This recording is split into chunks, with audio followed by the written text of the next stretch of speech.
Welcome to Bosco Campus Vision. You are watching the campus television channel of Kottayam Don Bosco College, and you are listening to a lecture on Informatics and Cyber Law, a syllabus that is prescribed for the degree commerce students of Kerala University. We have learned that computers, information systems, the internet are widely used by all people in every walk of life. There is abundance of information that is stored on a computer. There is abundance of information that is in the internet.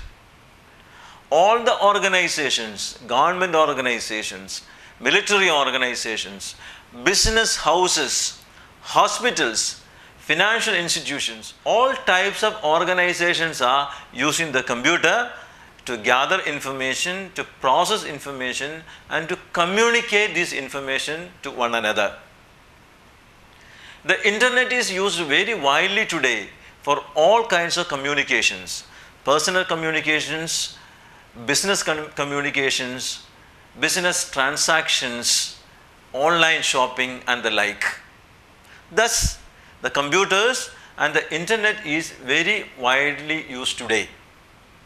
We also have learned that there are a number of cyber threats. There are so many cyber crimes that are done using the internet. There are so many malicious softwares, malware like viruses, worms, Trojan horses, adware, etc. that are very prevalent today. All these malicious softwares, all these cyber threats can pose a threat to our information that is stored on our computer, the information that is transmitted using the internet, the network, the security of the information in the computer and in the internet, the security of all the transactions that are done using the internet pose serious security problems.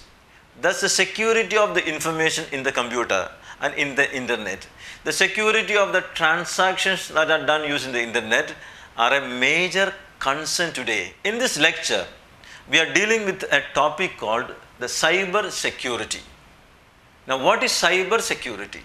Cyber security is a collection of technologies, processes, practices that are designed to protect the network, the computers, the programs, and the data from attack, from damage, and from unauthorized access by cyber criminals. So, they are a collection of technologies that will help to protect our network, protect our computer, protect our softwares, protect our data.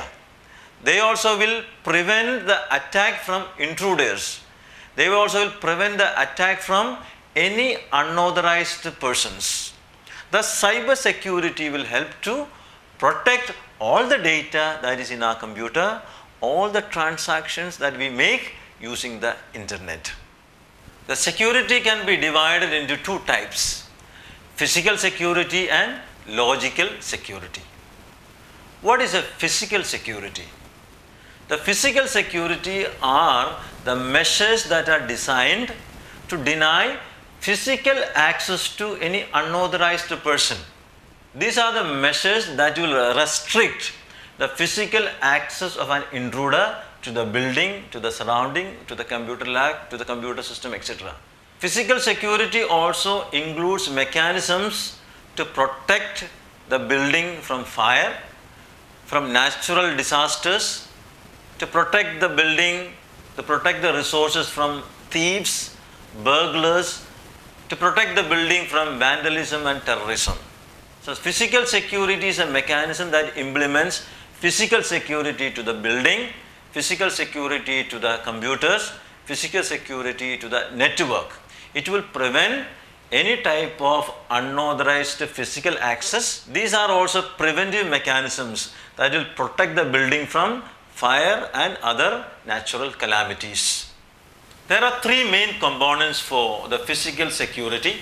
The first component is the obstacles that are placed in the way of a potential attacker. These will prevent the potential attacker from approaching the building, from approaching the computer lab. And these measures can include some security guards, security personnel can be kept at the entrance, multiple locks, many locks to the computer lab, a fence can be built, a wall can be built, some safety measures to safeguard fire can be installed.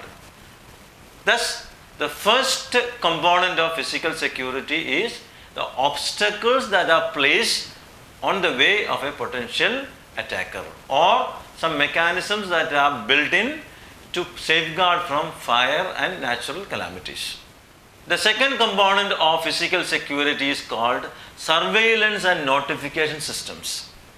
Some surveillance systems like cameras or some light or heat sensors, smoke detectors or intrusion detectors can be placed in the surrounding. Some notification systems like alarms also can be kept in the surrounding.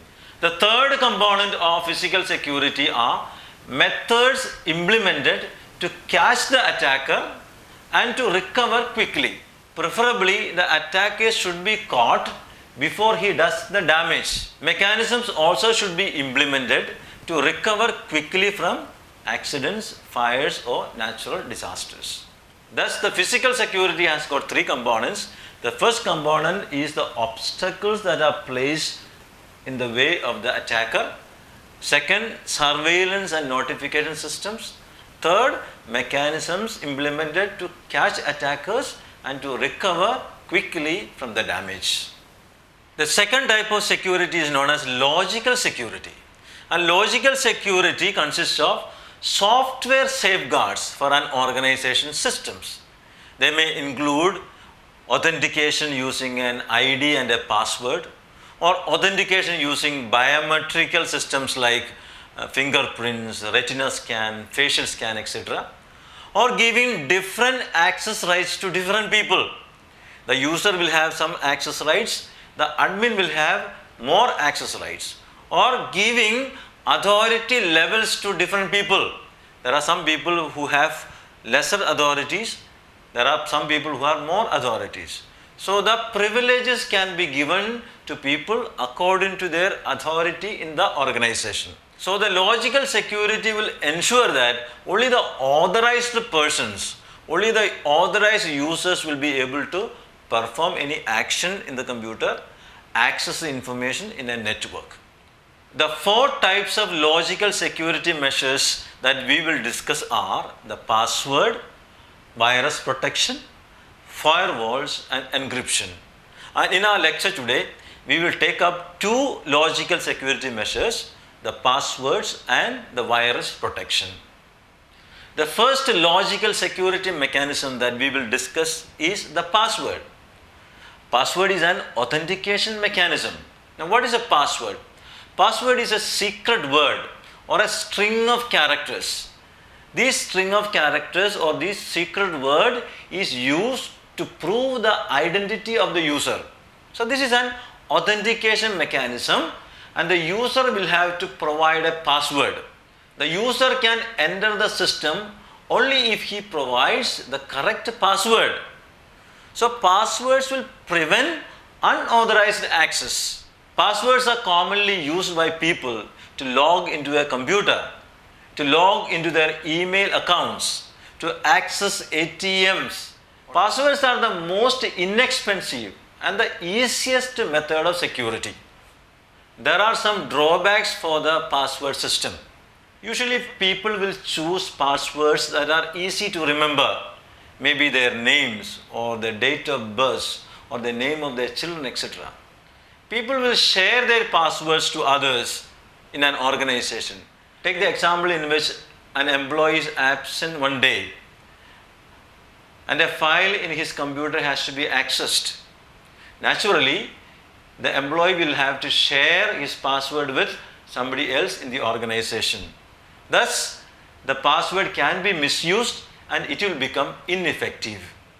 The security provided by the password is the least effective security mechanism. It is the most inefficient security mechanism. The protection provided by the password can be improved by using some methods. The first method would be to use the sophisticated utilities provided by the operating system. Secondly, to improve the effectiveness of the password protection, password should be assigned only by the network manager. In a network, there is a network administrator, network manager. Only he should issue the password.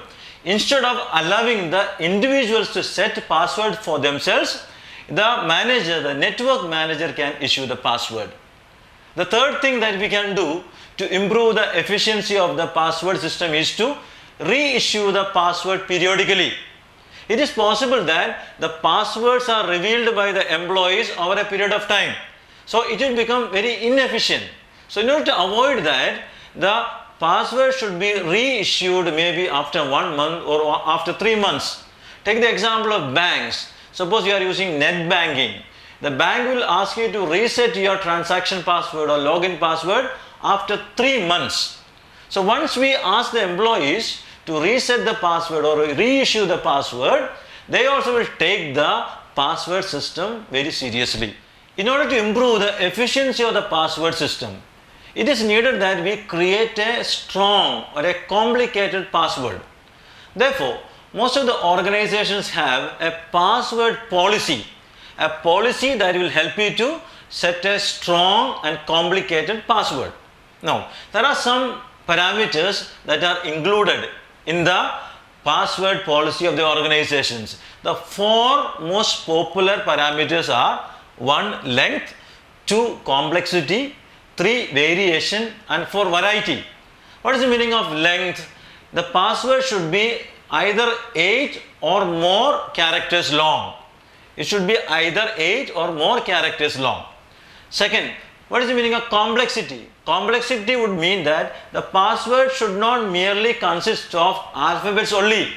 It should consist of capital letters, small letters, numbers and symbols. So it should be a combination of numbers, symbols, capital letters and small letters. That will make the password more complex and it will provide a higher security.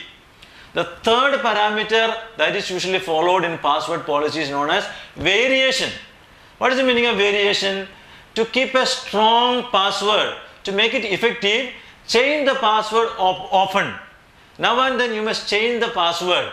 It is possible that we forget to change the password. So we have to set a reminder somewhere that will help us to change our password. The password that we use in emails, the password that we use in internet banking, the password that we use when we do online shopping using credit cards or debit cards. Therefore, the third parameter is variation. Keep the passwords changing. The last parameter of the password policy is variety. Variety would mean that we must not use the same password for all the functions. To log into the computer, you must use one password. To log into the email, you must use another password. For online transactions involving credit card and debit card, use another password. Therefore, in order to improve the security that is given by passwords, we must use a variety of passwords. You must not use the same password for all verifications. Thus, we can say that to create a strong password, a secure password, some password policies should be followed. The most common parameters that are followed in creating a strong password is the length of the password, the complexity of the password, the variation in the password, and the variety of passwords that we use. The intruders can easily take away the password. We have learned about a cyber threat called password guess. There are manual password guesses and automated password guesses. There are so many softwares that are available which will help the intruder to guess the password. There is something called brute force attack, attempting to crack passwords by trying and again. This is known as brute force attack. There is also something called dictionary attack. All the words of the dictionary can be tested for a password. It is done by automated software programs. Therefore, in order to overcome the cyber threat called the password guess, we must create a strong and complex password. We also have heard about one-time password, OTP. It is also known as one-time PIN, also known as dynamic password. What is a dynamic password? It is an enhancement of the traditional static password. OTP is an automatically generated number or an alphanumeric string of characters that is automatically generated by a system each time we do the authentication. Now, these one-time passwords are valid for only one transaction, for only one session. After it is used in one session, it becomes invalid. We say that there is a two-factor authentication in OTP. What is the meaning of this two-factor authentication? Very often, the system generates the OTP and it will send it to either the mobile or to the email. Therefore, the user, in order to input the OTP, the user has to access the mobile or the email. So, one authentication is needed to open the mobile or open the email. The second authentication is done using the OTP. So, an additional device or additional email is required to receive the OTP. In order to open the additional device, we need to supply a password and the OTP received should be entered in the system which we are using. Another advantage of OTP is that OTP is not vulnerable for replay attacks. Think of the case of a static password. If the intruder is able to get your password, he can use that password again and again in the future. But in the case of an OTP, even if the intruder is able to obtain the OTP, he cannot use it in the next transaction because the OTP has validity for just only one session. So we say OTP is not vulnerable to replay attacks. So one-time password is an enhancement to static passwords, traditional passwords. It is an additional security mechanism that is provided, and in all our online transactions, all our online purchases which involve our debit cards or credit cards, this one-time password is used. The one-time password is sent either to the mobile or the email of the customer, and the customer will have to open either the device or the email to get the OTP, and this OTP will be supplied and transactions can be done. And the advantage is that the OTP has got validity for just one transaction. There are some disadvantages that are connected with OTPs. The first disadvantage is that we are not able to memorize these OTPs. The second disadvantage is that they require an additional device or additional technology to work like email or mobile. The second logical security measure that we will discuss today is the antivirus. The antivirus is the most common method, security method that is available to protect the computer from the virus attack. An antivirus can be installed in a computer, in a system. Now what does an antivirus do? An antivirus will prevent malicious software from downloading or coming into a computer. If a malicious software, a virus has come or downloaded into our system, the antivirus will detect those malicious softwares. Once it has detected, it will delete or it will help us to remove that malicious software. So we can say the antivirus program does three things. It will prevent the malicious software. If a system is infected with malicious software, it will detect those malicious softwares. Now thirdly, it will help us to remove those malicious software. When an antivirus program detects a virus, what it will do? The computer will display a warning message asking us what action should we take. The three actions can be taken. Either you can remove, delete those viruses. Secondly, you can ignore them, or we can remove them to a third place. The antivirus will give us three options. 1, to remove, 2, to ignore, and 3, to move that malicious program to some other place. The methods used by the antivirus program to detect the malicious softwares are two. The first method is the most common method used by antivirus programs to detect the viruses.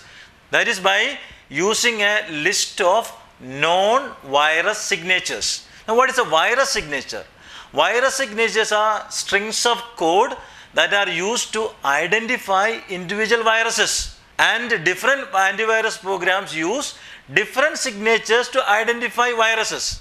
Thus, the database of the antivirus program will contain a list of known virus signatures. When a virus tries to intrude into the system, the antivirus will be able to detect that program as a virus from the virus signature that is stored in the database of the antivirus. It will do a matching, and if the incoming software has similarities with the virus signatures that are stored in the database of the antivirus, such programs will be prevented by the antivirus. Now, what is the disadvantage of this first method of using a list of known virus signatures? The disadvantage is that the antivirus program will detect only the known viruses. It will not prevent and detect the unknown viruses or the new viruses. So this disadvantage can be overcome by updating the antivirus. All the antivirus programs have a feature called updating feature. They will allow us to update the antivirus periodically. When we update the antivirus periodically, the virus signatures of current or new viruses will be added to the database of the antivirus program. So, the first method to detect and prevent viruses that are used by antiviruses is to keep a list of known virus signatures. The second method to detect and prevent viruses or malicious programs from coming into our system is to use a computer algorithm that is based on some common virus behavior. Viruses have got some similar behavioral characteristics. So, this algorithm will block. This antivirus that is using this computer algorithm will block a program if that program has the characteristic of a virus. The advantage of this method is that the antivirus program that is using this computer algorithm will be able to detect even new viruses, even current viruses. But what is the disadvantage? The disadvantage is that this antivirus will sometimes block good programs. There are some good programs who may have some characteristics of the virus programs. In such cases, the antivirus program will block the good programs. There is the possibility of a false alarm. A good program will be termed as a virus and it will be blocked by the antivirus program. There are many popular antivirus programs that are available in the market today. The most popular antivirus programs are Kaspersky or Norton or McAfee or Quick Heal. We can buy them and we can install them in our computer to ensure computer security. There are some basic functions that are provided by all antivirus programs. We will see what are some of these basic functions. The first function is that all the antivirus programs will ensure security. The virus protection softwares, antivirus programs will scan our computer and they will prevent harmful virus attacks. Thus, they will ensure the security of the computer. The second function that an antivirus program fulfills is preventing online threats. We have learned in our previous classes that there are so many cyber threats. There are so many malicious programs in the internet that can come to our computer when we access our mail, when we download some programs. There are so many spurious websites. The antivirus program will prevent all these online threats. It will prevent the downloading or intrusion of malicious softwares into our computer. The third function that is fulfilled by the antivirus program is known as protection of critical data. All of us store vital information in our computer. The antivirus program will help to protect our critical data. It will protect our files, our documents, our photos, our music, our videos, our presentation programs. So all that relevant data that is in our computer will be protected from the attack of malicious softwares by this antivirus program. So the third function that an antivirus program fulfills is known as protecting critical data. The fourth function that is fulfilled by the antivirus program is known as scanning alerts. Now this antivirus program will alert the user to scan a particular file or to scan the pen drive or to scan any external storage devices when we connect those devices to our computer. So the fourth function fulfilled by the antivirus program is they will give us scanning alerts. The fifth function provided by antivirus program is facilitating timely updation. It is required that the antivirus program is updated frequently in regular intervals. Only updation of the antivirus program will update its security measures, its security features. Only the antivirus that is updated will be able to detect and prevent the new and current viruses. So the fifth function fulfilled by the antivirus program is it fulfills or it facilitates timely updates. The antivirus program is one of the most effective ways of ensuring security of our systems. We can buy these antiviruses, we can install them in our computer and make sure that we update these antiviruses periodically. So antivirus is one of the most effective security mechanism that we can use in our computer, which will protect us from malicious softwares. It will protect us from malicious softwares that can corrupt our files, our programs, our computer. So we have discussed today a topic called cyber security. All the information that we keep in our computer are prone to security problems. Our files, our softwares, our computers, they can be infected with the malicious software, they can be destroyed, they can be damaged. Therefore, security is a major concern when we use information systems and internet. The security measures, the cyber security measures will ensure that our data is secure, our computer is secure, our transactions in the internet is secure. We have defined what is cyber security. And we said there are two types of security measures. One is known as physical security, the other one is known as logical security. We have defined what is physical security and we have defined what is logical security, and we have discussed two types of logical security measures that are used in computers. They are the passwords and the antivirus program. The remaining logical security measures we will discuss in our next lecture. I suppose this video was useful to you and it will help you to prepare for your examination and it will help you to keep your computer secure. Thank you for your patient listening.